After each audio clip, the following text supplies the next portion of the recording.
जय हिंद बच्चों, स्वागत है आपका दक्षिणा क्लासरूम में। हम मैग्नेटिज्म चैप्टर पढ़ रहे थे और अभी तक हमने उसका एक लेक्चर तो पढ़ लिया। आज हम शुरू करेंगे मैग्नेटिज्म का लेक्चर 2। मैग्नेटिज्म के लेक्चर 1 के अंदर हमने ये जाना भाई साहब कि current carrying wire magnetic field produce कर सकते हैं, और ये अपने आप में नई बात थी। इससे पहले 10th में थोड़ा बहुत हमने देखा था, पर बहुत अच्छे से नहीं देखा था हमने। मतलब कुल मिला के ये एक नई चीज है हमारे लिए कि वैसे current carrying wire magnetic field produce कर सकती है। फिर हमने देखा अच्छा मैग्नेटिक फील्ड प्रोड्यूस कर रही है, तो कितना मैग्नेटिक फील्ड प्रोड्यूस कर रही है, तो हमने बायट सावर्ट से पूछा। तो बायट सावर्ट का जो लो था उसमें हमें उसकी वैल्यू पता लगी। वो वैल्यू याद है आपको, वो एक्सप्रेशन याद होना चाहिए। एक बार आप बोल दीजिए उस एक्सप्रेशन को, क्या एक्सप्रेशन था वो। ठीक है, that expression was dB is equal to, क्या एक्सप्रेशन था बच्चों, dB is equal to mu naught by 4 pi I dl cross r divide by r cube. सब टर्म्स याद होनी चाहिए। What is the value of mu naught by 4 pi, कितनी value थी mu naught by 4 पाई की, याद होनी चाहिए तुझे। That is 10 to power minus 7। I current है, dl क्या है, लेंथ एलिमेंट। कौन सी डायरेक्शन में लेंगे, करंट की डायरेक्शन में लेंगे। r क्या है, r क्या है बच्चों, याद है r, हाँ सर। अब जिस पॉइंट के करंट कैरिंग एलिमेंट के रिस्पेक्ट में पोजीशन वेक्टर उस पॉइंट का जहां पे हम MFI निकालना चाहते हैं, ठीक है। और यहाँ पे dB के ऊपर भी वेक्टर एडिशन आएगा, एक सॉरी वेक्टर का साइन आएगा।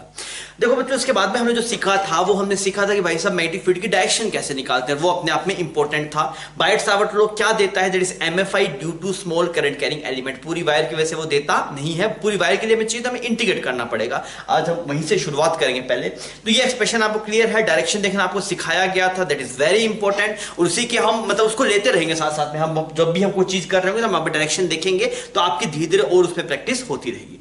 तो आइए बच्चों अपने शुरू करते हैं।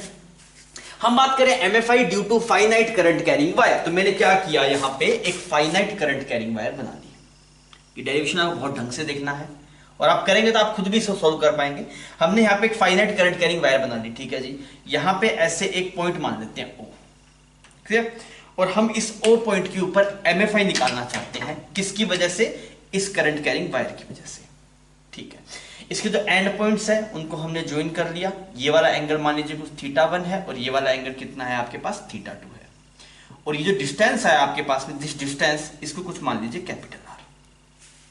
ये कुछ नया नहीं है यार। वैसे अगर आप देखें तो आपने जब इलेक्ट्रोस्टैटिक पढ़ रहे थे तो हमने पहले बेसिक एक चार्ज की वजह से ये फाई निकालना सीखा था। याद कीजिए आप, बेसिक चार्ज की वजह से, दैट इज KQ/R², याद है। फिर हमने क्या किया था, एक फाइनाइट लाइन चार्ज ली थी, या फिर डिफरेंट डिफरेंट शेप्स इसे सब की वजह से निकाला था। वहां पर लाइन चार्ज की वजह से निकाला था, सर्कुलर आर्क की वजह से निकाला था, हेमिस्फीयर की वजह से निकाला था, रिंग की वजह से, डिस्क, बहुत सारी चीजों की वजह से निकाला था। तो उसमें कोई दिक्कत थोड़ी है भाई। एक बार अगर आपको बेसिक पता है कि भाई साहब एक छोटे से एलिमेंट की वजह से इतना होता है, तो बाकियों में तो फिर गणित है, गणित हम प्रोसीड कर सकते हैं।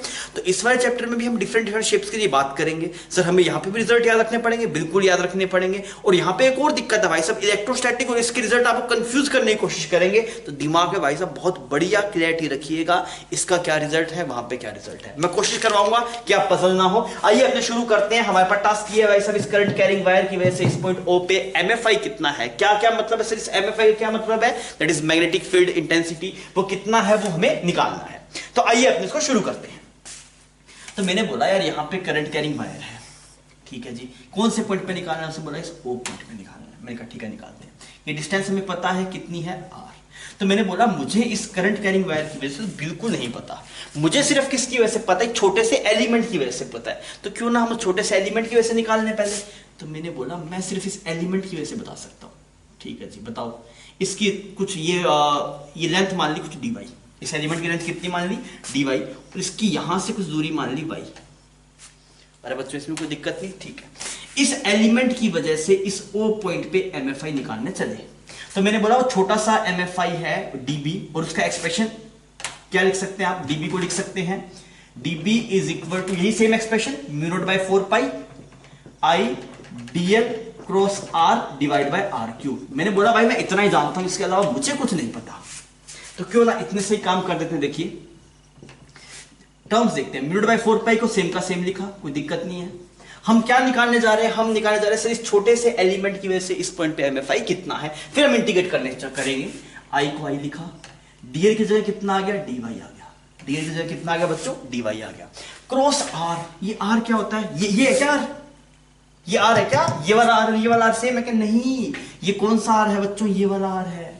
हमने बोला था भाई साहब जिस एलिमेंट की वजह से निकाल रहे हैं वहां पे ओरिजिन मान के उस पॉइंट का पोजीशन वेक्टर, जिस एलिमेंट की वजह से निकाल रहे हैं उसके रिस्पेक्ट में जिस पॉइंट पे निकाल रहे हैं उसका पोजीशन वेक्टर। वापस सुन लीजिए, जिस एलिमेंट की वजह से निकाल रहे हैं उसके रिस्पेक्ट में जिस पॉइंट पे निकाल रहे हैं उसका पोजीशन वेक्टर। ठीक है, तो ये कितना आएगा सर, ये वाली लेंथ आएगी, तो हमने इसको लिख दिया r। पर ये सीधा नहीं लिख सकते, इसके बीच में क्या है, क्रॉस है, और जब इस क्रॉस को हटाएंगे तो क्या आता है, ए क्रॉस बी। क्या आता है बच्चों आपके पास, ए क्रॉस बी याद है ना आपको, that is mod A mod B sine theta, मतलब बीच का एंगल मैटर कर रहा है। अच्छा, बीच का एंगल देखते हैं बच्चों, आओ। तो सर जी ये वाला जो dy है इसकी डायरेक्शन ऊपर लूं या नीचे लूं, dy तो लेंथ है ना, ऊपर भी हो सकता है नीचे भी हो सकता है, कौन सा लेना है, कुछ भी ले सकते हैं क्या, नहीं सर ये बताया गया था भाई साहब कि जो dl की डायरेक्शन होगी वो किसकी डायरेक्शन होगी, करंट की डायरेक्शन में लेना है। dl की दो डायरेक्शन पॉसिबल है, ऊपर भी और नीचे भी, पर हमने जब बायट सावर्ट लॉ पढ़ा था तो उसमें बात मेंशन की थी कि dl की कौन सी डायरेक्शन लेनी है, वो डायरेक्शन लेनी है जो करंट की डायरेक्शन में हो। तो भाई साहब ये बन गया dy की डायरेक्शन, ये बन गया r का डायरेक्शन। एंगल कौन सा लेना है, ये वाला। क्या आप मुझे बता सकते हैं ये वाला एंगल कितना होगा, तो आइए निकाल के देखते हैं। ये वाला एंगल कुछ मान लिया थीटा, अच्छा ये वाला एंगल था जी थीटा, तो ये वाला कितना 90, तो ये वाला एंगल कितना 90 माइनस थीटा, तो ये वाला एंगल कितना हो जाएगा बच्चों 90 प्लस थीटा। कोई दुख दर्द, कोई दुख दर्द नहीं, चलो आगे बढ़ते हैं। तो हमने इसको लिखा सर ये बन गया d y r that is sine 90 plus theta divide by r cube. इस r ने इस r स्क्वायर को मार दिया, कोई दिक्कत नहीं है इसको मारने में, ठीक है। ये dB है आपके पास, dB को यहां पे एक्सप्रेशन बन गया mu naught by 4 pi i by, अब ऐसे बहुत सारी दिक्कत हो रही है। क्या क्या दिक्कत हो रही है सर, ये r भी वेरिएबल है, थीटा भी वेरिएबल है, y भी वेरिएबल है। क्या क्या वेरिएबल है बच्चों, थीटा भी वेरिएबल है, जैसे जैसे आप पॉइंट्स को ऊपर नीचे शिफ्ट करेंगे थीटा बदल जाएगा। अगर आप पॉइंट को ऊपर नीचे मतलब इस एलिमेंट की वजह से निकाल रहे हैं, अभी ऊपर वाले की वजह से निकालेंगे तो r अलग आएगा, नीचे वाले की वजह से निकालेंगे तो r अलग आएगा, तो r भी वेरिएबल है y भी वेरिएबल है। क्यों ना वेरिएबल्स का काउंट कम किया जाए, तो हमने क्या लिखा यहाँ पे साइन 90 प्लस थीटा क्या होता है बच्चों, कोस थीटा, इसको तो लिख दिया dy मल्टीप्लाई कोस थीटा। ऊपर की कहानी में कोई दिक्कत नहीं, इस r को हटाया जाए तो इस r को क्या लिखा जा सकता है, दुख तो नहीं हुआ, ऐसे लिख सकते हैं ना भाई साहब। अगर ये डिस्टेंस कुछ स्मॉल r है, ये कैपिटल R है, तो आप क्या लिख सकते हैं, आप लिख सकते हैं r cos theta is equal to capital R। तो भाई साहब स्मॉल r का नाम क्या रख सकते हैं, capital R by cos theta, वही तो किया। तो अगर आप इसको यहां पे पुट करेंगे तो ये बन जाएगा r स्क्वायर और ऊपर cos स्क्वायर थीटा, तो ये बन गया cos क्यूब थीटा। अभी मजा आ रहा है क्या, नहीं सर अभी मजा नहीं आ रहा। अभी क्या दुख है, अभी तो बहुत गहरा दुख है। क्या दुख है भाई साहब, हम इंटीग्रेट करना चाहते हैं, हम इंटीग्रेट करना चाहते हैं, पर इंटीग्रेट करने में दिक्कत ये दो वेरिएबल है। तो हमने क्या लिखा सर, यहां पे दिक्कत हो रहा है। कैसा दिक्कत हो रहा है, कितने वेरिएबल है, दो वेरिएबल है। अच्छा सर ये दो वेरिएबल है, तो हमें कितने वेरिएबल चाहिए, एक वेरिएबल चाहिए ताकि इंटीग्रेट किया जा सके। तो मैंने बोला भाई साहब एक वेरिएबल हो, किसी को हटाओ, मैं बहुत दुखी हूं इसको लेके। तो हमने बोला क्यों ना, क्या क्या वेरिएबल है यहाँ पे, दो दो वेरिएबल है। कौन कौन से वेरिएबल हैं, y वेरिएबल है एंड थीटा वेरिएबल है। आप चाहते क्या हैं, मैं चाहता हूं सर जी y और थीटा में से एक वेरिएबल हट जाए, सिर्फ एक ही वेरिएबल बचे। तो यार अगर वो वेरिएबल हटाया जाए तो कैसे हटाए, तो हमने क्या किया, हमने रिलेशन लिखा y और थीटा के बीच में। तो मैंने क्या लिखा, tan theta is equal to y by r। जो आपको भी दुख दर्द हो रहा था उसका अपने अभी रामबाण इलाज कर रहे हैं। हमने क्या लिखा, tan थीटा, हमने रिलेशन लिखा दोनों के बीच में। तो क्या है बच्चों, tan theta is equal to y by r। अच्छा अब आप देखेंगे तो क्या बने, अब क्या चाहता हूं मैं चाहता हूं भाई साहब यहां पे dy है, यहां पे dy है ना, तो dy है तो यहां पे भी dy लेके आता हूं ताकि dy को हटा के थीटा की टर्म में लिखा जा सके। तो मैंने बोला dy तब आएगा जब डिफरेंशिएट करेंगे। तो डिफरेंशिएट किया तो tan थीटा हो गया sec square theta d theta और यहां पे dy आ गया। अरे बच्चों कोई दुविधा इसके अंदर, कोई दुख दर्द नहीं, इतनी बात सही, चमक गया, आगे बढ़े, आजा। तो अब हम क्या बोलेंगे सर जी, अब सवाल में कुछ ज्यादा दम रहा नहीं वैसे। अब हम क्या करते हैं, इस वाली वैल्यू को उठा के यहां पे पुट कर देते हैं। तो यहां पे पुट कर क्या बनेगा, dB is equal to mu naught by 4 pi i, dy की जगह क्या लिख दिया मैंने, r sec square theta d theta और यहां पे बन गया cos क्यूब थीटा। क्लियर, और डिवाइड बाय क्या आ गया बच्चों आपके पास, r स्क्वायर। अब देखिए ये एक्सप्रेशन खूबसूरत बन रहा है सर, कैसे खूबसूरत बन रहा है, ये sec स्क्वायर थीटा से cos स्क्वायर थीटा उड़ गया। तो यहाँ पे क्या बचा, यहाँ पे बचा dB is equal to mu naught by 4 pi I by R, तो यहां पे बन गया cos theta d theta, cos theta d theta. अब हमें क्या करना सर जी, ये तो था एक छोटे से एलिमेंट की वजह से, अब हमें एलिमेंट की वजह से नहीं चाहिए, हमें पूरी वायर की वजह से चाहिए। तो पूरी वायर की वजह से चाहिए तो क्या करना पड़ेगा, इंटीग्रेट करना पड़ेगा। मैंने यहां पे इंटीग्रेट करने की कोशिश की, पर रुकिए, एक ध्यान कर लीजिए, पहले एक चीज को सोच लीजिए भाई साहब, इंटीग्रेट करने का मतलब चीजों को जोड़ना। क्या इसकी वजह से मैग्नेटिक फील्ड यहां पे जो है वही इसकी वजह से है क्या, वही नीचे वाले की वजह से है क्या?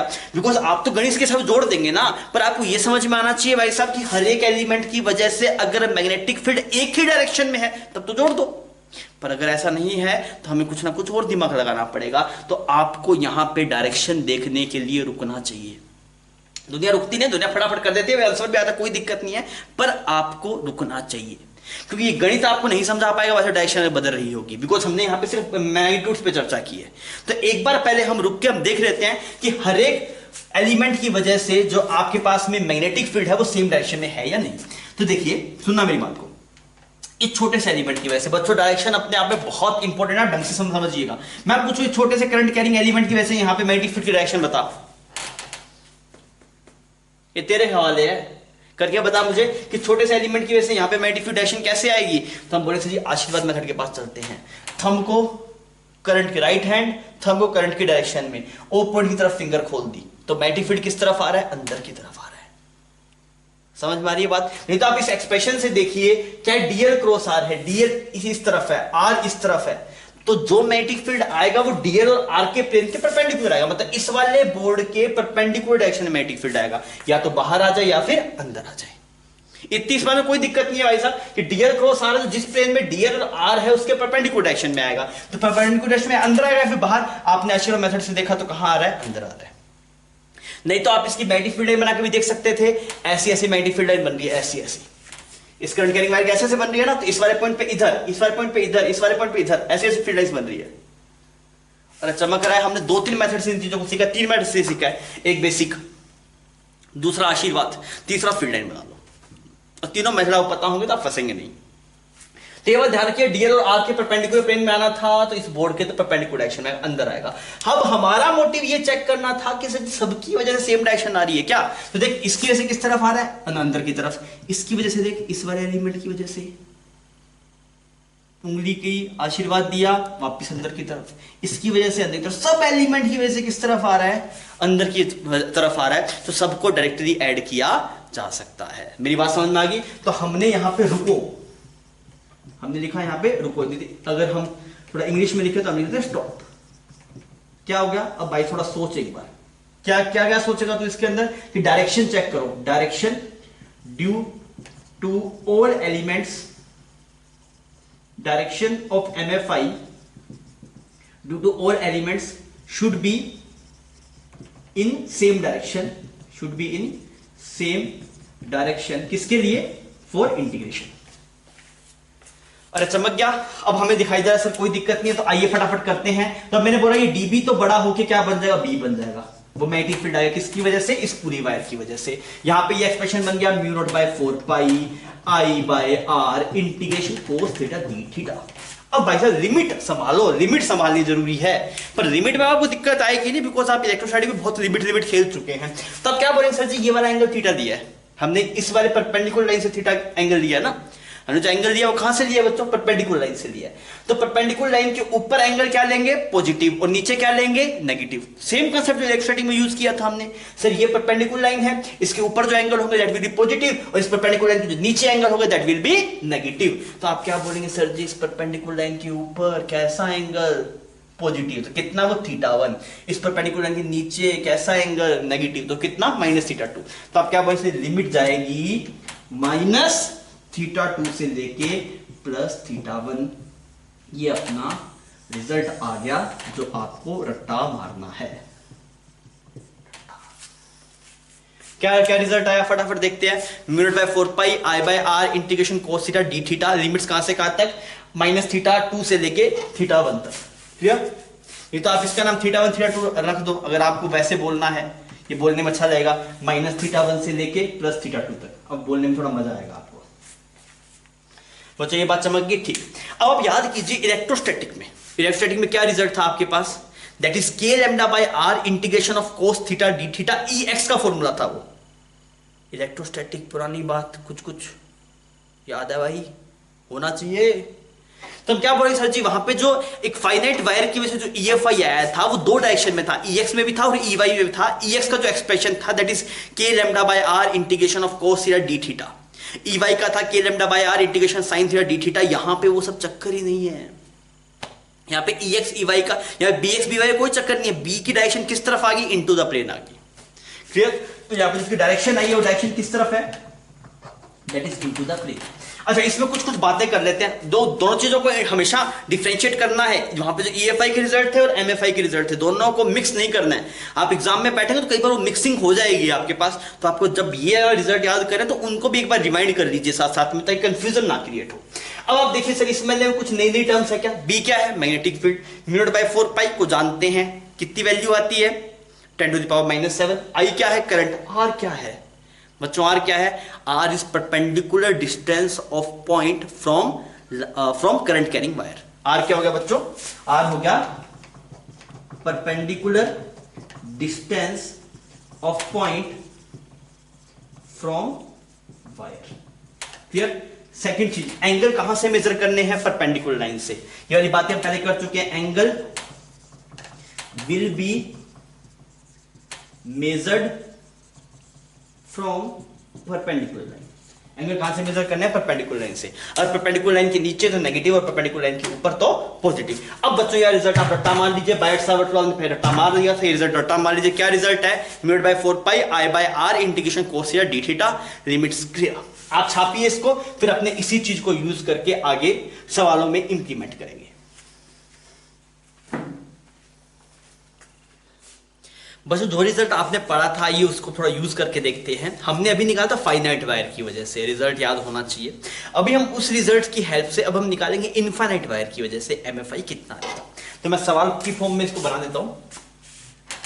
यहां पे ऐसे करंट कैरिंग वायर बना दिया, इससे कुछ करंट जा रहा है आपके पास I, और यहां पे एक पॉइंट बना लेते हैं ऐसे ना, यहां पे एक पॉइंट बना लेते हैं O। इसकी दूरी कितनी है बच्चों, आपके पास R है, और ये इनफाइनाइट वायर है, मतलब इन्फिनिटी शुरू होती है, इधर भी इन्फिनिटी में खत्म होती है। तो आपको ये बताना है कि इस O पॉइंट के ऊपर MFI कितना आ रहा है, डायरेक्शन ही बताना है और मैग्नीट्यूड ही बताना है। आप ये निकाल के बताइए, ये अब आपसे होना चाहिए, बिकॉज हम ऐसी प्रॉब्लम इलेक्ट्रोस्टैटिक में कर चुके हैं। डायरेक्शन बताना है बच्चों, साथ में O पॉइंट पे बताइए फटाफट कितना आ रहा है।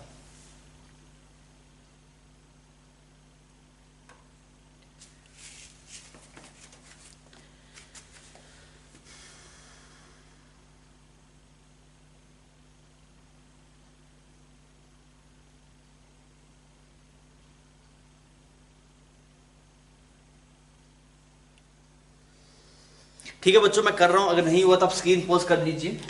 आप क्या बोलेंगे सर, इस O पॉइंट पे जो MFI है वो हमें निकालने के लिए बेसिक फॉर्मूला लगाना पड़ेगा, that is mu naught by 4 pi I by R integration of cos theta d theta. Biot Savart law नहीं लगा रहे, बायट सावर्ट लॉ को यूज करके जो एक फाइनाइट वायर की वजह से आया, क्योंकि अब बायट सावर्ट लॉ से फिर वापस पूरा इंटीग्रेशन करना पड़ेगा। तो बायट सावर्ट के लॉ की हेल्प से हमने एक फाइनाइट वायर की वजह से निकालना सीखा था, उसी को हम यूज करें, बस लिमिट्स बदल देंगे। ऐसा था -θ1 से लेके +θ2, ये रिजल्ट था। आइए थोड़ा चेक करके देखते हैं। म्यू नॉट की जगह म्यू नॉट, 4 पाई की जगह 4 पाई, करंट की वैल्यू I है और परपेंडिकुलर डिस्टेंस कितनी है, R ही गिवन है आपको। ठीक है जी, बस इसमें लिमिट्स का थोड़ा देख लेते हैं। कोस थीटा डी थीटा आप लिमिट्स बता सकते हैं। हाँ सर, लिमिट्स के बारे में हमने ये जाना, लिमिट्स परपेंडिकुलर डिस्टेंस से मेजर करनी होती है। ये रही परपेंडिकुलर डिस्टेंस, कैसे मेजर करेंगे, एंड पॉइंट्स को ज्वाइन कर दीजिए, ऊपर ऐसे ज्वाइन कर दीजिए, ऊपर ज्वाइन कर दीजिए, इसको ऐसे नीचे ज्वाइन कर दीजिए। तो कितना एंगल बनेगा, यहाँ पे 90 डिग्री बनेगा, नीचे भी 90 डिग्री बनेगा। तभी आप एक इनफाइनाइट वायर को एंड ज्वाइन कर सकते हैं। एक इनफाइनाइट वायर है, एंड ज्वाइन करें तो अप्रोक्स पैरेलल वायर बन जाएगी, पैरेलल लाइन बन जाएगी। ऐसे ये वाली लाइन को इन्फिनिटी पे लेके जाएंगे, इन्फिनिटी से इसको मर्ज करवाने की कोशिश करेंगे तो ये लाइन अप्रोक्स पैरेलल हो जाएगी इस वाले के। तो ये एंगल कितना बन जाए, 90 डिग्री। सिमिलरली नीचे देखेंगे तब भी 90 डिग्री। तो एंगल कहां से कहां तक, that angle will be -90 degree से लेके +90 डिग्री। तो आप सोल्व कर दीजिए। Mu naught by 4 pi I by R integration of cos theta d theta क्या बनेगा आपके पास, साइन थीटा। अरे सही है, कोस थीटा का इंटीग्रेशन क्या बनेगा, साइन थीटा। लिमिट्स -90 से +90। सोल्व करके देखिए तो ये टर्म आएगी 2, तो यहां से एक्सप्रेशन आ गया mu naught I by 2 pi R, ये B आ गया भाई साहब, इनफाइनाइट वायर की वजह से। तो हमने इनफाइनाइट वायर की वजह से एमएफआई निकालना सीख लिया। अगर मैं पूछूं इनफाइनाइट लाइन चार्ज की वजह से ईएफआई कितना था, याद है? इनफाइनाइट वायर की वजह से, इनफाइनाइट लाइन चार्ज की वजह से ईएफआई कितना था? That is 2k lambda by R. ये क्या है? Mu naught I divide by 2 pi R. दोनों रिजल्ट को मैशअप नहीं करना है, दोनों दिमाग के अलग अलग डब्बे में रखने हैं, ऐसा ना सब खिचड़ी बन जाए, कुछ नहीं समझ में आए। पर अभी सवाल खत्म नहीं होता भाई साहब, डायरेक्शन की थोड़ा एंजॉय करते हैं, डायरेक्शन थोड़ा देखते हैं। तो मैंने बोला भाई साहब करंट कैरिंग वायर ऊपर, तो ऑब्वियसली एक बात तो फिक्स है भाई साहब, डीएल के और आर के परपेंडिकुलर प्लेन में आना है, मतलब इस बोर्ड के परपेंडिकुलर डायरेक्शन भी आएगा, या तो बाहर आएगा या फिर अंदर आएगा। ये बात आप भी देख रहे हैं, फंसेंगे नहीं आप, समझ में आता है? डीएल और आर के परपेंडिकुलर आता है, डीएल का ये वाला वेक्टर है डीएल वेक्टर, या आर वेक्टर, इसके परपेंडिकुलर प्लेन है, मतलब बोर्ड के परपेंडिकुलर आएगा। वैसे हम चेक कर लेते हैं आशीर्वाद मेथड से। राइट हैंड की फिंगर, सॉरी राइट हैंड दिया, थंब किसके डायरेक्शन में? करंट कैरिंग वायर के डायरेक्शन में। जिस पॉइंट पे एमएफआई निकालना है उसके डायरेक्शन में फिंगर्स को खोल दिया, उसी तरफ फिंगर्स कर दी। ऐसे ही करते हैं ना, राइट हैंड का थंब करंट के डायरेक्शन में, जिस पॉइंट पे एमएफआई निकालना है उस डायरेक्शन में फिंगर करना है आपको, आपने फिंगर कर दिया, उसको जिस पॉइंट पे निकालना है उसको पॉइंट आउट करते हुए फिंगर कर दिया। आशीर्वाद किस तरफ जा रहा है? अंदर की तरफ जा रहा है। तो मैग्नीफिट बच्चों किस तरफ आएगा? अंदर की तरफ। अरे चमक गया, ये रिजल्ट आप याद रख पाएंगे। ये this is MFI due to infinite wire, this is MFI due to infinite wire. अरे चमक गया ये, ठीक है। अब आइए थोड़ा आगे बढ़ते हैं, अभी हम बात करते हैं MFI due to semi infinite wire. MFI due to semi infinite wire. कर पाएंगे इस सवाल को? यहां पे से वायर बना देते हैं, यहां से शुरू हो रही है, इससे कुछ करंट जा रहा है आई, और यहां पे इंफिनिटी है आपके पास। इस ओ पॉइंट पे निकाल के बताइए, इस ओ पॉइंट के ऊपर कितना एमएफआई आएगा? डिफरेंस को डी मान लीजिए। सिर्फ इतनी सी वायर की वजह से, ऐसा नहीं है कि भी करंट यहां से चला यहां पे कैसे खत्म होगा, पूरा सर्किट होगा। ये ऐसा तो नहीं हो सकता ना एक ओपन वायर के अंदर करंट फ्लो कर जाए, नहीं होगा ऐसा। बैटरी वैटरी लगी हुई है, ये वायर का ऐसे पीछे से कहीं से वायर आ रही होगी, मे बी वायर से बैंड हो, कुछ भी हो, पर हम सिर्फ इतने से पोर्शन की वजह से बात कर रहे हैं। सर आपको ऐसे डाउट ना आए कि ये कि सर ये इससे करंट फ्लो कैसे होगा, बैटरी नहीं है, कुछ नहीं है, ये एक सर्किट का कोई पार्ट है, सर्किट का कोई पार्ट है, उसमें से ये वायर है, हम सिर्फ इस वायर की वजह से निकाल रहे हैं। बाकी ऐसा नहीं है एक ओपन, नहीं तो ओपन वायर है, इसमें करंट नहीं फ्लो कर सकता, पर सर्किट कंप्लीट होगा कहीं पे, हम उसकी बात नहीं कर रहे हैं। हम सिर्फ ये जानना चाह रहे हैं कि इस वाली वायर की वजह से, सिर्फ इतने से पोर्शन की वजह से एमएफआई कितना आएगा और किस तरफ आएगा, करके बताइए आप।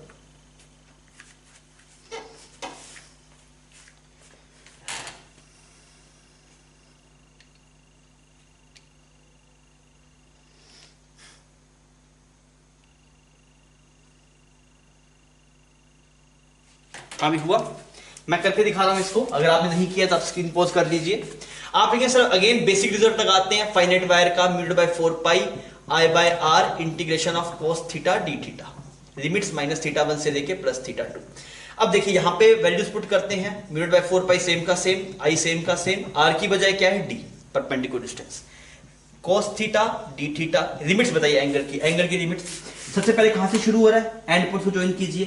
पहले वाली जो लाइन है वो कितना एंगल बनाए? परपेंडिकुलर से 0, और फिर ऊपर वाले पॉइंट को ज्वाइन करेंगे तो अप्रोक्स पैरेलल हो जाएगी। तो कहां से कहां तक एंगल? 0 से लेके 90 डिग्री तक। क्लियर? अब आइए थोड़ा इसको प्रोसीड करते हैं। ये बन जाएगा mu by 4 pi I by D, और ये क्या बन जाएगा? Sine theta.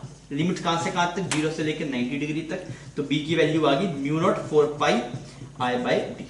ये क्वेश्चन आप डायरेक्टली भी कर सकते थे। आप क्या बोलते सर, इसके ऊपर वाला सेमी इनफाइनाइट है, मतलब आप ऐसे गणित से अगर ना करना चाहें तो इस इनफाइनाइट वायर रिजल्ट से मैं इसको प्रोसीड कर सकता था। मैं क्या बोलता सर, ऊपर एक वायर है नीचे एक वायर है, तो इस वाले एक्सप्रेशन को किसके बराबर किया जा सकता है? मतलब ये क्या हुआ, ये दो सेमी इनफाइनाइट से मिलकर बनी है ना, ये वाली जो वायर है वो दो सेमी इनफाइनाइट से मिलकर बनी है, और इसकी वजह से एमएफआई की डायरेक्शन और इसकी वजह से एमएफआई डायरेक्शन सेम है। ऊपर वाले सेमी इनफाइनाइट की वजह से और नीचे वाले सेमी इनफाइनाइट की वजह से, दोनों की वजह से एमएफआई की डायरेक्शन सेम है। तो आप क्या बोल सकते हैं? 2b1, b1 क्या है? MFI due to semi infinite wire, किसके बराबर होता है आपके पास? Mu naught I divide by 2 pi R. तो यहां से जो b1 की वैल्यू आती वो डायरेक्टली भी आ जाती 4 पाई। मेरी बात समझ में आ रही है? मैं ये बोल रहा हूँ कि इनफाइनाइट वायर की वजह से जो आपने एमएफआई निकाला था उसकी हेल्प से भी आप यहाँ पे निकाल सकते थे। आप क्या बोलते? सो जो इनफाइनाइट वायर है वो दो सेम इनफाइनाइट वायर से मिलकर बनी है, तो एक की वजह से कुछ B1 मान लीजिए, तो उसकी वजह से B1, उसकी वजह से B1, नेट कितना हो जाएगा 2B1। तो 2B1 किसके बराबर आ जाएगा आपके पास? Mu naught I by 2πr। तो वहां से जो एक सेम इनफाइनाइट वायर की वजह से आएगा that will mu naught I divide by 4πd। Direction पे चलते हैं अगेन, आशीर्वाद मेथड। करंट की डायरेक्शन में थंब, फिंगर्स को खोला, जिस पॉइंट पे निकालना है उसकी तरफ, तो गया। मैग्नेटिक फील्ड किस तरफ आ रहा है? अंदर की तरफ आ रहा है, तो मैग्नेटिक फील्ड की डायरेक्शन होगी वो अंदर की तरफ होगी। आई होप बच्चों आपको ये बेसिक बात समझ में आ गई होगी, और ये दोनों रिजल्ट आप याद रखिए। ये तो जरूरी है, वो चलो ठीक है, आप मतलब ये अगर आएगा तो अपने आप आ जाएगा, जस्ट हाफ करना है उसका, पर ये वाला रिजल्ट आपको बच्चों याद होना चाहिए। हम प्रॉब्लम्स में इसको यूज करेंगे तो आपको डायरेक्टली पता होना चाहिए। छाप लीजिए। अभी हम एक सवाल करते हैं।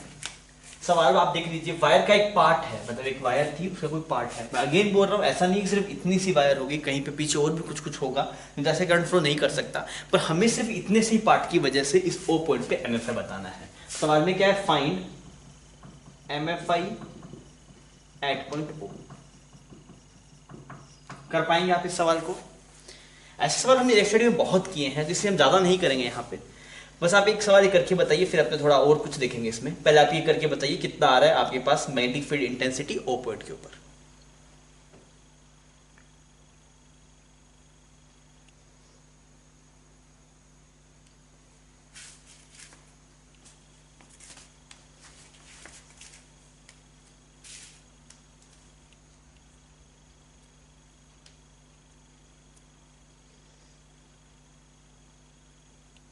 करें बच्चों इसको? आइए, तो हम क्या बोलेंगे सर, एक फाइनाइट वायर के जो एक्सप्रेशन आता है, that expression is mu naught by 4π I by D या फिर I by R integration cos theta d theta.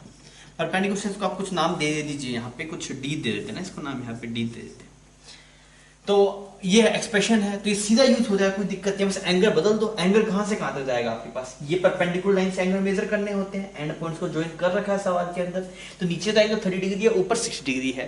Perpendicular line से नीचे का एंगल कैसे लेंगे? नेगेटिव लेंगे, और परपेंडिकुलर लाइन से ऊपर का एंगल कैसे लेंगे? पॉजिटिव लेंगे। सेम बात है जो हम इलेक्ट्रोस्टैटिक में कर रहे थे। तो लिमिट कहां से कहां तक जाएगी बच्चों? -30 डिग्री से लेके +60 डिग्री। सवाल ने दम तोड़ दिया, अब सवाल में कुछ बचा ही नहीं। बस सोल्व कर देता हूं इसको। Mu by 4π I by R की जगह कितना बन गया बच्चों? डी। यहाँ पे बन गया integration of cos theta theta, ये सेम का सेम लिख दिया, -30 से +60। अब भाई सोल्व कर देते हैं इसको। That is mu by 4π I by D cos theta integration हो गया sin theta, that will be sin 60 plus sin 30। Clear? तो ये रिजल्ट आएगा B is equal to mu by 4π I by D sine 60 √3/2 और साइन 30 1/2। सवाल खत्म। तो आसान था बच्चों सवाल, कोई दिक्कत नहीं इसके अंदर। बस हमें ये देखना मैंने लिमिट कैसे मेजर करनी है। ऐसा एक सवाल हमने अगर एक सवाल थोड़ा डिफिकल्ट बता, ऐसा एक सवाल हमने इलेक्ट्रोस्टैटिक में किया था, वो बताया था आपको। ऐसा एक सवाल किया था ना बच्चों अपने यहाँ पे, ये करंट इसमें कुछ आई था, ये सवाल याद है आपको? थीटा था, यहाँ पे पॉइंट ओ था। बस उसमें सिर्फ इतना था कि EFI यहाँ पे आपके पास में वो लैम्डा की फॉर्म में लिखा था, EFI निकालना था। तो यहाँ पे भी वो सवाल बन सकता है, सेम डिटो सवाल।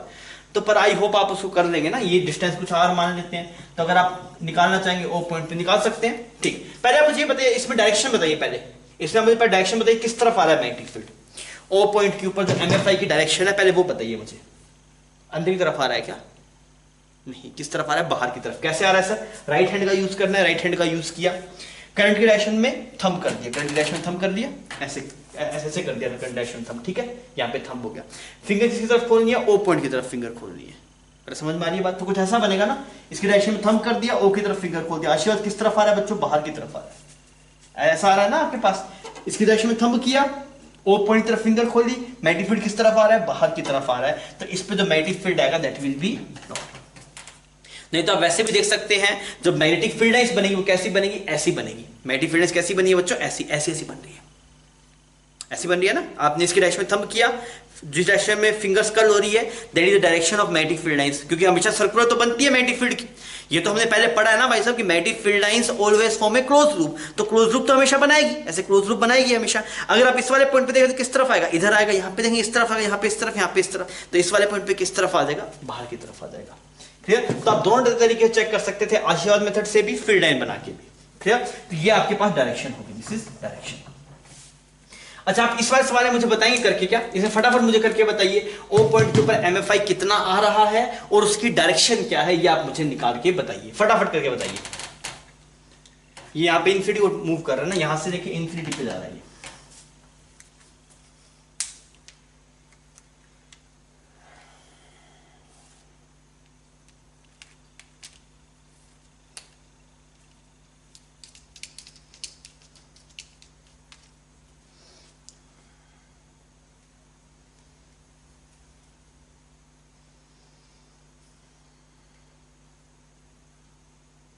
किया जाए बच्चों, आइए स्क्रीन पॉज कर दीजिए अगर आपने नहीं किया तो। आप बोले सर पहले तो इसको एक्सटेंड करो, क्यों? क्योंकि हमें परपेंडिकुलर डिस्टेंस चाहिए, वो ये है कुछ, ये वाला एंगल थीटा, तो ये वाला भी थीटा, तो ये डिस्टेंस कितनी हो जाएगी, r sin थीटा। एक्सप्रेशन में लिखा mu naught by 4 pi i by D, I by r होता है ना परपेंडिकुलर डिस्टेंस, तो वो है r sin थीटा। r नहीं लेना था, पहले गलती करते थे स्टार्टिंग में, अब तो शायद आप सीख गए होंगे। लिमिट्स लगाई आपने, integration of cos theta d theta, limit बताइए कहां से कहां तक। ये वाला एंगल कितना है, 90 माइनस थीटा, तो दोनों ही एंगल परपेंडिकुलर लाइन से नीचे हैं। एंड पॉइंट को ज्वाइन करेंगे तो पहला वाला तो ये वाली लाइन आ गई, नीचे देखेंगे तो वो तो इसके पैरेलल हो जाएगी। तो अगर आप एंगल्स मेजर करने जाएंगे इस वाली लाइन से, तो पहले वाला एंगल मतलब दोनों नीचे की तरफ है, तो कहां से शुरू हुआ, -90 डिग्री, ऐसे ही है ना, ये इसको आप ऐसे रिप्लेस कर सकते हैं। अब बोले सर पहला वाला एंगल जो है ये तो है 90 माइनस थीटा, और नीचे वाला है आपके पास 90 डिग्री, तो लिमिट कहां जाएगी, -90 से लेके ऊपर एंगल कितना है, -90 माइनस थीटा। अरे समझ में आ रहा है, माइनस क्यों लगाया, बिकॉज दोनों नीचे की तरफ थे आपके पास। ये आ गया बी नेट। सोल्व करते हैं, mu naught by 4 pi i by r sin theta, कोसेट इंटीग्रेशन क्या बन गया, sin थीटा, लिमिट कहां से कहां तक, -90 से लेके -90 माइनस थीटा। फटाफट देखते हैं सोल्व करके। अच्छा, इसका एक्सप्रेशन क्या बनेगा आपके पास, ये माइनस बाहर है ना, 90 ठीक है, ये ऐसा एक्सप्रेशन बन गया। इसमें एंगल पुट कर देते हैं फटाफट, तो ये बन गया आपके पास साइन 90 माइनस थीटा, यहां पे ये आ जाएगा आपके पास साइन 90 माइनस थीटा, एक माइनस बाहर आ गया, और यहां पे ये प्लस बन जाएगा। साइन 90 माइनस 90 है तो माइनस माइनस बाहर आ गया, माइनस लगाना था, प्लस आ गया। इतना गणित कर पाएगा तू, तो ये एक्सप्रेशन आ गया mu naught by 4 pi i by r sine theta, और ये एक्सप्रेशन आ गया 1 माइनस कोस थीटा। डायरेक्शन बता किस तरफ, तो क्या बोलेगा सर, थंब इसकी तरफ किया करंट की डायरेक्शन में, आशीर्वाद किस तरफ जा रहा है, अंदर की तरफ जा रहा है, तो मैग्नेटिक फील्ड किस तरफ आएगा आपके पास, अंदर की तरफ आएगा। इधर फील्ड लाइन से चेक कर ले, फील्ड लाइन से देखिएगा ऐसे बन रही है ना फील्ड लाइन, ऐसे ऐसे से बन रही है फील्ड लाइन सेंस, ठीक है, ऐसे बनी तो सारे पॉइंट पे किस तरफ आएगा, अंदर की तरफ आएगा। डन, तो हमने ये सवाल कर दिया, आप इसको छाप लीजिए। पर जो सवाल आपके सामने है, एक रेक्टेंगल है ना, उसके साइड्स गिवन है, एक साइड है a और दूसरी है √3a। आपको इस रेक्टेंगल के सेंटर पे कितना MFI है ये बताना है, करंट कितना फ्लो कर रहा है आपके पास इस रेक्टेंगल में, I करंट फ्लो कर रहा है, करके बता पाएंगे आप, करके बताइए फटाफट। एक्सप्रेशन सिंपल सा आएगा, मतलब बहुत ज्यादा गहरा एक्सप्रेशन नहीं आएगा, आप करके देखिए।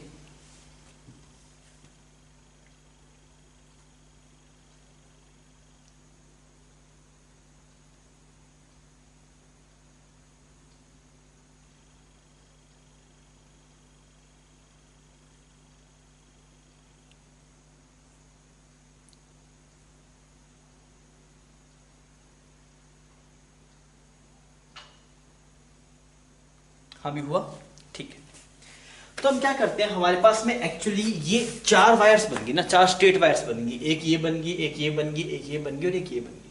हमने एक सिंगल वायर की वजह से निकालना सीखा है, पर अगर 4 की वजह से निकालना है तो चारों की वजह से सेपरेटली निकालना पड़ेगा, फिर उनको ऐड करना पड़ेगा।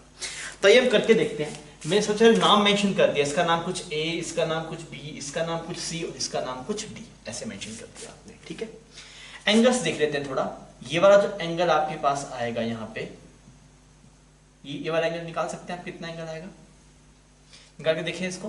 तो ये साइड तो बन गया आपके पास में a/2, इसका मिड देखिए तो ये a/2, हम ये वाला एंगल निकालना चाह रहे हैं। तो tan थीटा कितना आ गया बच्चों, tan थीटा आ गया perpendicular a/2 divide by base, ये बेस कितना है आपके पास, √3a/2। ऐसे ये tan थीटा कितना आ गया, परपेंडिकुलर डिवाइड बाय बेस, ये एक्सप्रेशन आ गया।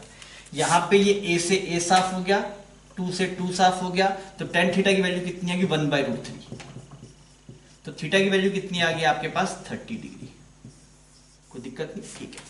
यहां पे ये वाला भी निकाल लेते हैं क्योंकि इन दोनों एंगल्स की जरूरत पड़ने वाली है, इसका नाम कुछ फाई रख देते हैं। ये वाला एंगल निकालते हैं, tan फाई को क्या लिखेंगे आप, perpendicular that is √3/2 divide by base that is a/2। तो ये आ गया आपके पास दिस इज √3, तो फाई की वैल्यू कितनी आ गई, 60 डिग्री आ गई। डन। अब भाई थोड़ा प्रोसीड करके देखते हैं। सबसे पहले हम बात करते हैं AB की वजह से, सबसे पहले हम बात करते हैं AB की वजह से, क्योंकि हमें 4 वायर्स दिखाई दे रही है, AB, BC, CD और DA। हम चारों की वजह से निकालेंगे, डायरेक्शंस भी चेक करेंगे, अगर सबकी डायरेक्शन सेम हुई तो ऐड कर देंगे, किसी का अपोजिट हुआ तो माइनस कर देंगे। AB की वजह से चेक करें सबसे पहले, ड्यू टू AB। तो यहाँ पे ऐसे AB बना हुआ है आपके पास, ठीक है। करंट कैसा फ्लो कर रहा है, इस तरफ फ्लो कर रहा है, यहाँ पे ये पॉइंट O है। अच्छा, अगर ये एंगल मेजर, एंगल पता लग गया आपको कितना कितना एंगल है बच्चों, ये वाला दिस इज 30 डिग्री और नीचे भी 30 डिग्री है आपके पास। डायरेक्शन किस तरफ, अंदर की तरफ, तो B आएगा that is μ0/4π I/d। What is the value of D? इसके लिए यहाँ पे जो D आएगा वो कितना आएगा बच्चों आपके पास, ये इसका हाफ है, दैट इज √3a/2। तो मैंने लिखा √3a/2 μ/4π I/d integration cos theta d theta. Limits कहां से कहां तक, -30 से लेके +30 तक। प्रोसीड करें इसको, तो यहाँ पे 2 आ जाएगा, that is μ0 I divide by 2√3πa, 2√3πa, और ये बन गया साइन थीटा। साइन थीटा की वैल्यू -30 से, ये टोटल 1 बन जाएगा ना आपके पास, क्योंकि ये आएगा sin 30 प्लस sin 30, कितना बन जाएगा, 1 बन जाएगा। तो एक्सप्रेशन कितना आ गया, B is equal to μ0 I divide by 2√3πa। किस तरफ, डायरेक्शन इंपॉर्टेंट है बच्चों, डायरेक्शन किस तरफ, तो आपने करंट की डायरेक्शन में थंब किया, जिस पॉइंट पे निकालना है उसकी तरफ फिंगर्स की, आशीर्वाद किस तरफ, अंदर की तरफ। क्लियर, तो मैग्नेटिक फील्ड किस तरफ आएगा, अंदर की तरफ। नहीं तो आप फील्ड लाइंस देख लीजिए कैसी बनेगी, ऐसी ऐसी बनेगी, ऐसी बनेगी, तो इस वाले पॉइंट पे इधर आएगा, इस वाले पॉइंट पे इधर आता। डन, ठीक। AB की वजह से निकाल लिया। सेम रिजल्ट आएगा CD की वजह से, ड्यू टू CD अगर आप बात करेंगे, ड्यू टू CD तो वो भी सेम आएगा आपके पास, ऐसी वायर है करंट कैरिंग वायर, और यहाँ पे ये वाला पॉइंट कुछ O हो गया आपके पास, सेम है ना, सब कुछ सेम है। तो इसका B कितना आएगा, μ0 I डिवाइड बाय 2√3πa। बस डायरेक्शन चेक कर लो, डायरेक्शन सर इसमें गलत बना दिया, कैसा है आपके पास, ये ऐसा सेटअप है ना, इधर है ये वायर आपके पास में, इधर है ये पॉइंट O इधर है। बताइए किस तरफ है, डायरेक्शन निकाल के बताइए, गलत नहीं करना है बच्चों, ये डायरेक्शन बहुत इंपॉर्टेंट है, गलत नहीं होनी चाहिए। अब क्या करेंगे, राइट हैंड थंब किसकी तरफ, मैग्नेटिक फील्ड की डायरेक्शन में, जिस पॉइंट पे निकालना सिर्फ फिंगर खोल लिया, आशीर्वाद किस तरफ जा रहा है, अंदर की तरफ। तो क्या आ गया, अंदर की तरफ। क्लियर, तो ये भी अंदर की तरफ, ये भी अंदर, ये दोनों ऐड हो रहे हैं। अच्छा, अब हम चेक करते हैं BC की वजह से, ये हो गया आपके पास। अब बात करते हैं due to BC। Due to BC कैसा है, ऐसा है, यहां पे एक पॉइंट है, डायरेक्शन चेक करेंगे पहले कि किस तरफ आएगा, अंदर की तरफ आ रहा है ना, क्योंकि इसके डायरेक्शन में थंब किया, फिगर किसकी तरफ खोलना है, पॉइंट की तरफ। अच्छा, पॉइंट यहां नहीं है, घुमाओ घुमाओ घुमाओ, यहां है, अंदर की तरफ आ रहा है आपके पास, ये है ना पॉइंट O। तो मैग्नेटिक फील्ड अंदर की तरफ आ रहा है, तो वो लिख देंगे बाद में। एक्सप्रेशन देखते हैं, तो μ0/4π I/d, what is the value of D, ये वाली D है, कितना आएगा आपके पास, that is a/2 integration cos theta d theta. Limit कहां से कहां तक बच्चों आपके पास, लिमिट विल बी -60 डिग्री से लेके +60 डिग्री। तो यहां पे जो एक्सप्रेशन निकल के आएगा that is μ0 I divide by 2πa, ये बन जाएगा sin 60 twice of sin 60, twice of sin 60 मतलब √3। क्लियर, ये आ गया BC की वजह से। अगर आप बात करें DA की वजह से, तो वो किस तरफ आएगा, इसकी वजह डायरेक्शन चेक कर ली, अंदर की तरफ आ रहा है। DA की वजह से बच्चों किस तरफ आएगा, अगर हम यहां पे करें due to DA, due to DA, तो वो यहां पे ऐसे करंट कैरिंग वायर है, यहां पे एक पॉइंट O है, अगेन किस तरफ आ रहा है, अंदर की तरफ आ रहा है। तो मैग्नीट्यूड तो सेम आना चाहिए, क्योंकि सब चीजें सेम है।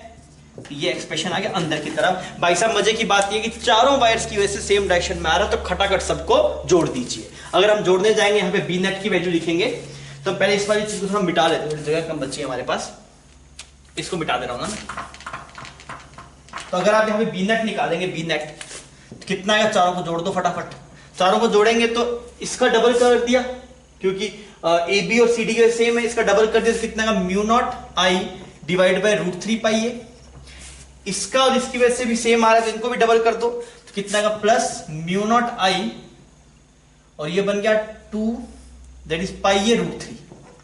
Clear? Mu naught I pi A को बाहर निकाल लीजिए आप, तो ये एक्सप्रेशन कितना बचेगा 1/√3 प्लस √3। थोड़ा और इंजॉय करना चाहें तो आप इसको लिख दीजिए, दिस विल बिकम 4/√3। क्लियर? तो एक्सप्रेशन कितना आ गया 4 mu naught I divide bye √3 पाई ए। इससे आपकी प्रैक्टिस हो गई, एक तो एमएफआई निकालने की भाई साहब की एक फाइनाइट वायर की वजह से कैसा होगा, और दूसरी बात डायरेक्शन में गलती नहीं करनी है, डायरेक्शन आपको सही ढंग से चमकनी चाहिए। ठीक है बच्चों, आप इसको छाप लीजिए, फिर अपने आगे बढ़ेंगे। बच्चों एक सवाल है आपके सामने, और थोड़ा ठीक सवाल है, आप ढंग से कीजिएगा, गलती करने की कोशिश मतलब जल्दबाजी मत कीजिएगा, आराम से कीजिएगा, गलत नहीं होना चाहिए सवाल ना। सवाल में ये है कि यहाँ पे से कुछ आई करंट जा रहा है, फाइनली यहाँ से आई नहीं कर रहा है, इसके बीच में कैसे हो रहा है वो मुझे नहीं पता, बस सवाल में ऐसा गिवन है कि wires have uniform resistance, wires have uniform resistance. तो आपसे बोला गया क्या, find net EFI, find MFI at point O, O point के ऊपर कितना मैग्नेटिक फील्ड इंटेंसिटी आएगा, ये आपको निकाल के बताना है। करिए बच्चों, जल्दबाजी मत करना, टाइम ले लेना, पर सवाल गलत नहीं होना चाहिए।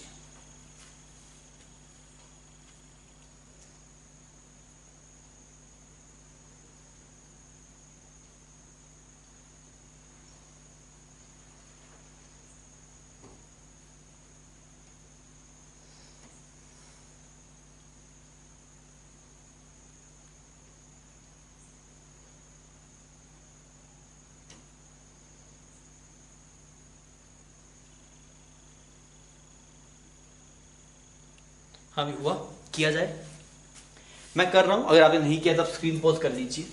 आप क्या बोलेंगे सर, मान लीजिए यहाँ से कुछ आई करंट जा रहा है, आई करंट जा रहा है तो ऑब्वियसली इसको आगे डिवाइड होना पड़ेगा, यहाँ पे कुछ एक अमाउंट ऑफ करंट जाएगा, यहाँ पे कुछ एक अमाउंट ऑफ करंट जाएगा, तो आपने बोला ये वाला कुछ I1 हुआ और ये वाला कितना हुआ I2 हुआ, I1 और I2। अब भाई साहब इन I1 I2 की वैल्यू कैसे निकालें, क्या बराबर जाएगा या कुछ डिफरेंट जाएगा, तो कैसे निकालेंगे उसकी वैल्यू। तो बच्चों उसकी वैल्यू निकालने का तरीका ये, जो सवाल में लिखा है ना कि वायर्स हैव यूनिफॉर्म रेजिस्टेंस, इसका मतलब क्या हुआ, इसकी रेजिस्टेंस कुछ R बन गई, तो ऊपर वाले पार्ट की कितनी बन गई 3R, तो कुछ ऐसा सेटअप दिखाई दे रहा है आपको, सर एक की रेजिस्टेंस कुछ R है और एक की कितनी है 3R है, यहाँ से कुछ करंट जा रहा है आपके पास I, तो इसमें कितना जाएगा आपके पास, इसमें जाएगा 3I, इसमें कितना जाएगा आपके पास, सॉरी 3I/4, इसमें कितना जाएगा I/4। करंट डिवाइड करना आता है ना आपको, करंट डिवाइड करना रेजिस्टेंस में कैसे करते, उल्टे रेशो में जाता था आपके पास, तो आपने I के से पहले R1 + R2 हिस्से किए, तो कितने हो गए 4 हिस्से कर दिए, 4R, तो I / 4R, इसे मल्टीप्लाई R के प्रोपोर्शनल, इसे मल्टीप्लाई 3R के प्रोपोर्शनल। इतना सही है, ठीक है। अब यार ये करंट अगर आपको मिल गया भाई साहब कितना कितना करंट जा रहा है, इतनी कहानी हमें समझ में आ गई। अभी हम MFI निकाल सकते हैं, कैसे निकालेंगे देखिए, आप सुनिए मेरी बात को कि यार इसकी वजह से डायरेक्शन चेक कीजिए, डायरेक्शन का खेल इंपॉर्टेंट है। ABCD नाम दिया मैंने, AB की वजह से किस तरफ आ रहा है मैग्नेटिक फील्ड, AB की वजह से मैग्नेटिक फील्ड आ रहा है बाहर की तरफ, कि किस तरफ आ रहा है AB की वजह से, AB की वजह से डायरेक्शन आ रही है किस तरफ आ रही है बच्चों, बाहर की तरफ। BC की वजह से कैसा आ रहा है, BC में करंट ऐसे फ्लो कर रहा है, AB में ऐसे जा रहा था बाहर की तरफ आ गया। अगर बात करेंगे AD में, अंदर की तरफ, देखिए करंट ऐसे जा रहा है, AD की वजह से किस तरफ आएगा, अंदर की तरफ। DC की वजह से बात करेंगे, DC की वजह से, तो DC की वजह से भी देखिए आप ऐसे अंदर आ रहा है, DC इस तरफ है, थंब कर दिया इधर, पॉइंट किया तो किस तरफ, अंदर की तरफ। इसके वजह से भी किस तरफ आ रहा है, अंदर की तरफ आ रहा है। नहीं तो आप फील्ड लाइन से भी देख सकते थे, इसकी फील्ड लाइन ऐसी बनेगी, AD की वजह से ऐसी, तो यहाँ पे अंदर की तरफ। इसकी वजह से देखेंगे तो ऐसी बनेगी, तो अंदर की तरफ। CB की वजह से देखेंगे तो ऐसी बनेगी, तो भी अंदर की तरफ। आप रुक के सही ढंग से डायरेक्शन चेक कर दीजिए, डायरेक्शन में दिक्कत है आपको तो मैंने क्या बोला, AD, DC एंड DB, इनके से किस तरफ आ रहा है मैग्नेटिक फील्ड, डायरेक्शन अंदर की तरफ आ रही है। मतलब AB की वजह से निकाल लो और ऊपर वाले AD, DC और CB की वजह से निकाल दो, और दोनों को क्या कर दो, सब्ट्रैक्ट करना पड़ेगा। आपकी बार ऐड नहीं कर सकते, क्या करना पड़ेगा, सब्ट्रैक्ट करना पड़ेगा। इससे पहले वाले सवाल में ऐड किया था, बिकॉज़ दोनों की वजह से डायरेक्शन सेम थी, पर अब की बार ऐसा नहीं है, directions are different, that's why we have to subtract them. तो अगर हम बोलेंगे ड्यू टू AB क्या वैल्यू आएगी आपके पास, इधर आपने ऐसे करंट फ्लो करवा दिया कुछ, दैट करंट इज, कितना करंट आया, दैट इज 3I/4 करवा दिया। यहाँ पे एक पॉइंट है O, इसकी दूरी की अगर आप बात करेंगे, दैट डिस्टेंस इज A/2। ये एंगल निकाल लेते हैं, this angle are 45 and 45, is it clear? तो आप क्या लिखेंगे, बी की वैल्यू जो आएगी that is mu naught by 4 pi, I की जगह 3i/4 डिवाइड बाय डी की जगह कितना आएगा a/2 integration cos theta d theta, limit कहां से कहां तक, -45 से लेके +45। क्लियर? फिर अगर आप बात करेंगे एडी की वजह से, एडी की वजह से, तो वो कितना आएगा that is b is equal to mu naught by 4 pi, I की जगह कितना आएगा i/4 integration mu naught by 4 i/d ना, डी की जगह आएगा a/2 integration cos theta d theta, limits again -45 से लेके +45।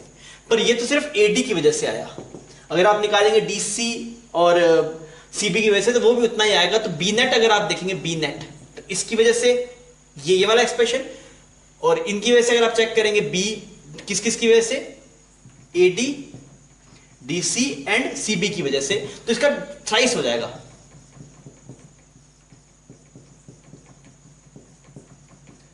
लिमिट कहां से कहां था, -45 से +45। अब आप देखिए दोनों बराबर हैं, ये वाली पूरी टर्म और ये वाली पूरी टर्म आपके पास बराबर है।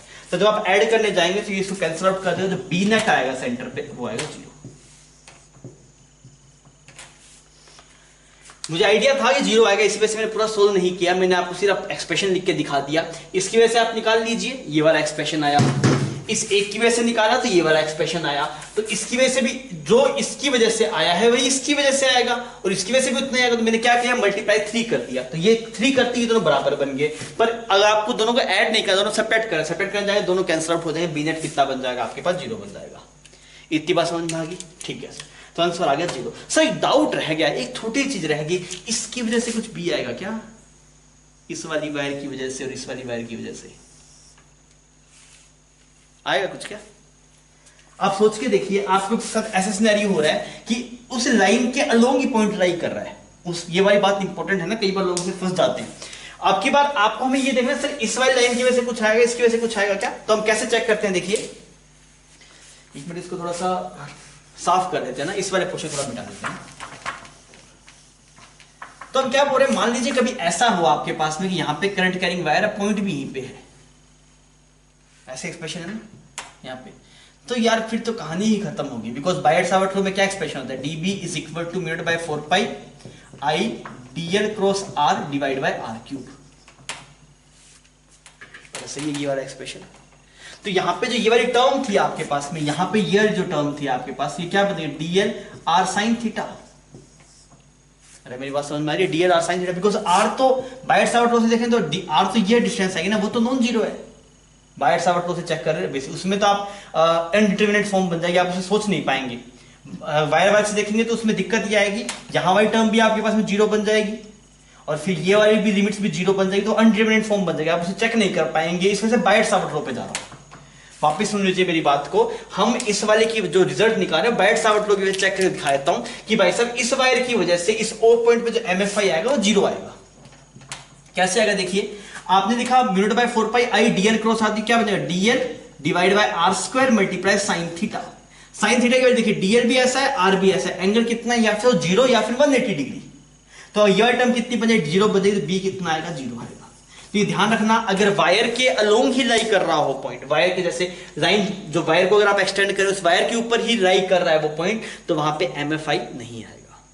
क्योंकि आप सोच के देखिए, आप वैसे डायरेक्शन से देखें तब भी आपको खुद समझ में आ जाएगा, भाई हमने इसकी तरफ थंब किया, फिंगर्स की, तो फिंगर कर नहीं सकते ना इस पॉइंट की तरफ, क्योंकि अगर आप फिंगर इस पॉइंट की तरफ करेंगे, अगर फिंगर इस पॉइंट की तरफ करेंगे तो आपका थंब उसकी तरफ नहीं रहेगा।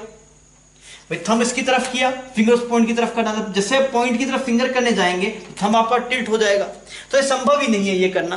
तो अब ध्यान रखिएगा, जब ऐसा कोई केस दिखाई दे तो यहाँ पे जो बी आता है वो कितना आता है, 0 आता है। अगर आप उससे जाएंगे एक फाइनाइट वायर की रिजल्ट से निकालना चाहेंगे तो थोड़ी दिक्कत हो जाएगी करने में, I by D integration cos D theta आता है ना, तो आप बोलेंगे सर ये आइटम भी 0 बन गई और ये एंगल आप लिख ही नहीं पाएंगे, तो इससे समझ पाना इस वाली बात को थोड़ा दिक्कत हो जाएगा।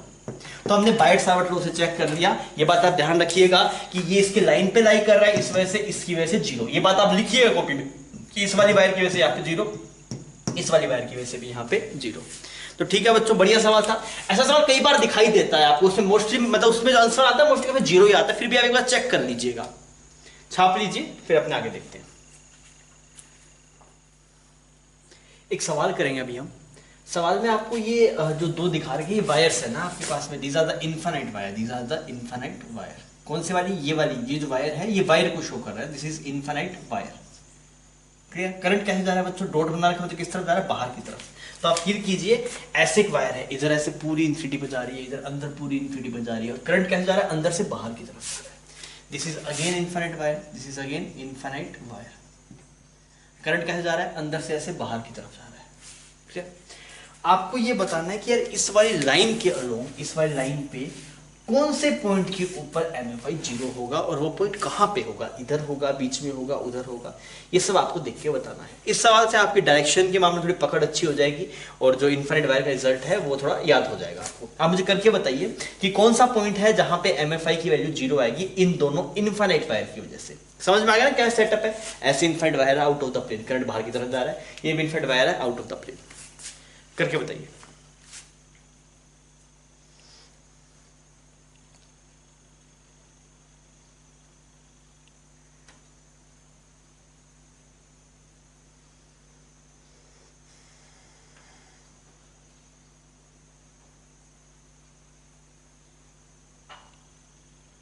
हाँ भी हुआ। तो अब क्या बोल सकते, पहले हम एक काम करते हैं, मैग्नेटिक फील्ड की डायरेक्शन देखते हैं। अगर आप देखेंगे इस वाले पॉइंट पे, यहाँ पे मैग्नेटिक फील्ड की डायरेक्शन देखेंगे, यहाँ पे तो इस वाले वायर की वजह से थंब किया इस तरफ, ये वाला जो डायग्राम है फिंगर्स ये की उस आप पॉइंट की तरफ ऊपर की तरफ, आपने तो यहाँ पे जो मैग्नेटिक फील्ड है इस वायर की वजह से ऊपर की तरफ, हमने मैग्नेटिक फील्ड इसकी वजह से अगर हम देखें और वही हम अभी बात तो कर रहे हैं, कुछ आपने थंब किया करंट की तरफ, अगर आप मैग्नेटिक फील्ड फिंगर्स किसकी तरफ, पॉइंट की तरफ, एक्चुअली किस तरफ आ रहे हैं? नीचे की तरफ आ रहे हैं, इसके फिंगर्स कर्ल हो रही है, that will be the sense. यहाँ पे आप चेक करके देखिए, यहाँ पे अगर आप इस रीजन में देखेंगे तो आप बोलेंगे सर थंब बाहर की तरफ, केस में सर्कल शेप, फिंगर किया ऊपर की तरफ आ रहा है, इसकी वजह से किस तरफ आ रहा है? ऐसे यहाँ पे, इसकी वजह से यहाँ पे नीचे की तरफ आएगा। इससे बढ़िया ये है कि आप फील्डेंस बना लो, करंट कैरिंग वायर की तरफ थंब किया, फील्डेंस ऐसी बनेगी। तो कैसी फील्डेंस बनेगी बच्चों? इसकी ऐसी ऐसी फील्डेंस बनेगी। और कैसा सेंस आएगा इसका? ऐसा आएगा सेंस। क्या किया? फील्डेंस तो सर्कुलर बननी है, एक इनफाइनाइट वायर की वजह से सर्कुलर बनती है, एक वायर की वजह से मैग्नेटिक फील्डेंस सर्कुलर बनती है। सर्कुलर बना दी, ऐसे किया आपने तो ऐसे ऐसे बन गया। क्लियर? यहाँ पे आप चेक करेंगे तब भी ऐसा ही आया कुछ, ऐसे ऐसे बना दिया फील्डेंस।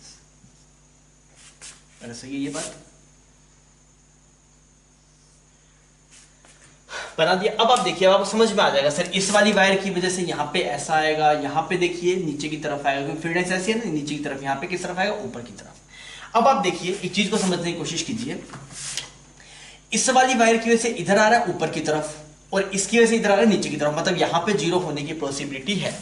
इस वाली रीजन में अगर आप चेक करें तो इस वाली वायर की वजह से किस तरफ आ रहा है? ऊपर की तरफ आ रहा है, और इसकी वजह से भी इसके इधर वाले पॉइंट्स पे देखिए तो किस तरफ आएगा? ऊपर की तरफ ही आएगा। आप मेरी बात समझिए, इस वाले वायर की वजह से इस पूरी लाइन के ऊपर की तरफ ही आएगा, तो इसकी वजह से इधर ऊपर की तरफ आएगा, इसके से ऊपर, इसके से ऊपर, तो यहाँ पॉसिबिलिटी 0 होने की नहीं है। डायरेक्शन वापस रुक के चेक कर लीजिएगा।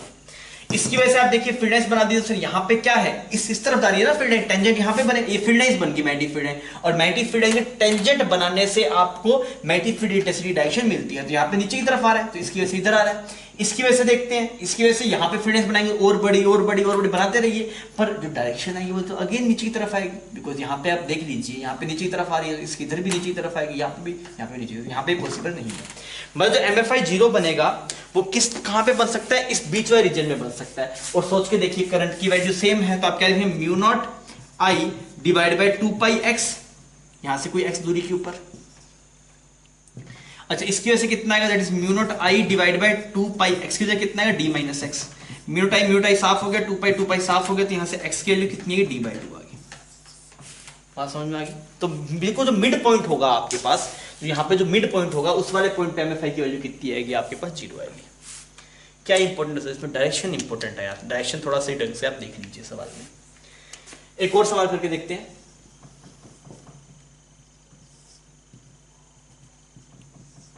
यहाँ पे करंट की वैल्यू कुछ आई मान लेते हैं हम, और यहाँ पे इसकी वैल्यू कुछ 4i मान लेते हैं।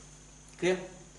आप मुझे ये बताइए कि find the point where MFI will be 0। Again same problem, and these are the infinite lines, infinite current carrying wires, these both are the infinite current carrying wires, current are I and 4i। आपको बताना है find point along line where MFI is 0। इस line के ऊपर कहां पे वो point आएगा जहां पे MFI 0 होगा, आप निकाल के बताइए।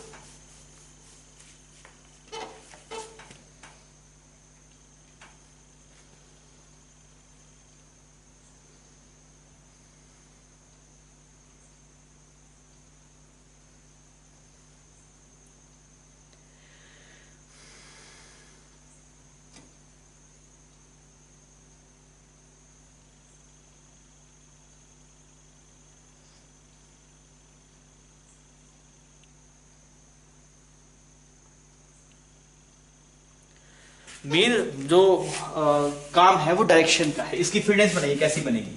इसकी फील्डेंस, करंट बाहर की तरफ, फील्डेंस कैसी बनेगी? ऐसी फील्डेंस बनेगी, बना दिया।